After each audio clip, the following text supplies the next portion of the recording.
Pollyanna, Chapter 3. Mrs. Snow and Mr. Pendleton. Pollyanna started to make friends among the people in town. One day she got to know Mrs. Snow, who was an invalid and was forced to stay in bed all day long. She was poor and people from the town were helping her by sending different things.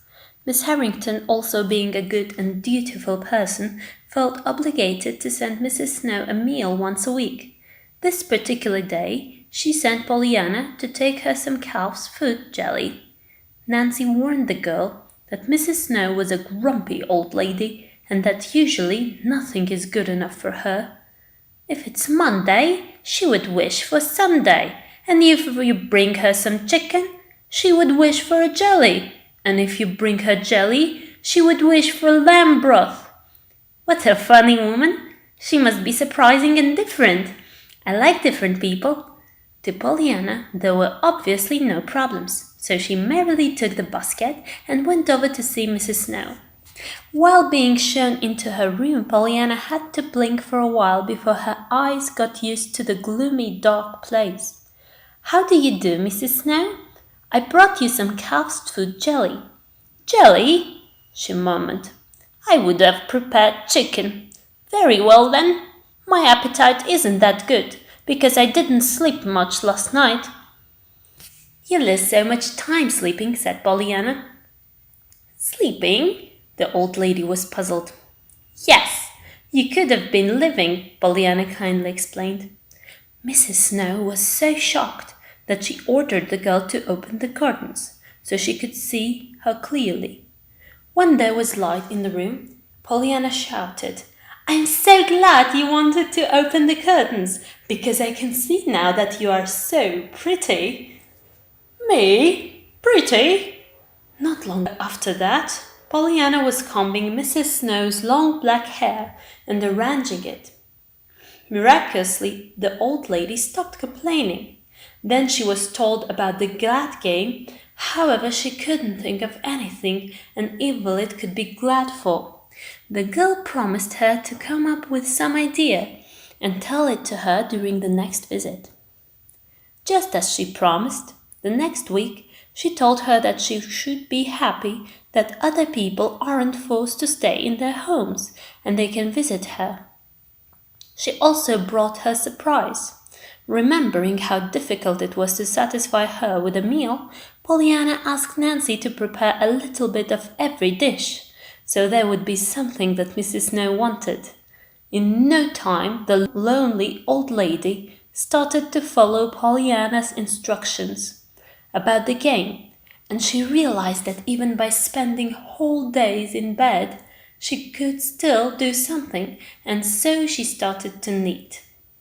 Mrs. Snow wasn't the only person from the town Pollyanna was on friendly terms with.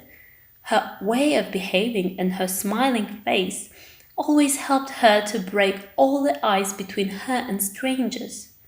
She slowly got to know everyone in the neighborhood, and she even managed to become acquainted with John Pendleton, the strange and quiet rich man who never spoke to anyone. Time passed by, and even Aunt Polly, under the influence of Pollyanna, became somewhat softer. To her own surprise, she allowed Pollyanna to move to a nicely furnished room containing all those nice things the girl longed for so much. She also somehow agreed to keep a homeless dog and a cat, which her niece brought from God knows where. But when she brought a homeless boy back with her and asked her aunt to let him live with them, Miss Harrington strongly opposed the idea. Jimmy Bean, that was the boy's name, was an orphan and was living in an orphanage, but he wanted to find a real home for himself. Pollyanna was extremely disappointed by her aunt's reaction to the idea of adopting Jimmy, so she decided to do everything she could to find him a home. She even went to the local Ladies' Aid looking for their advice and help and hoping to find a home and family for the boy. Unfortunately, she wasn't very successful with that. One day, while she was wandering around, she came to the Pendleton woods.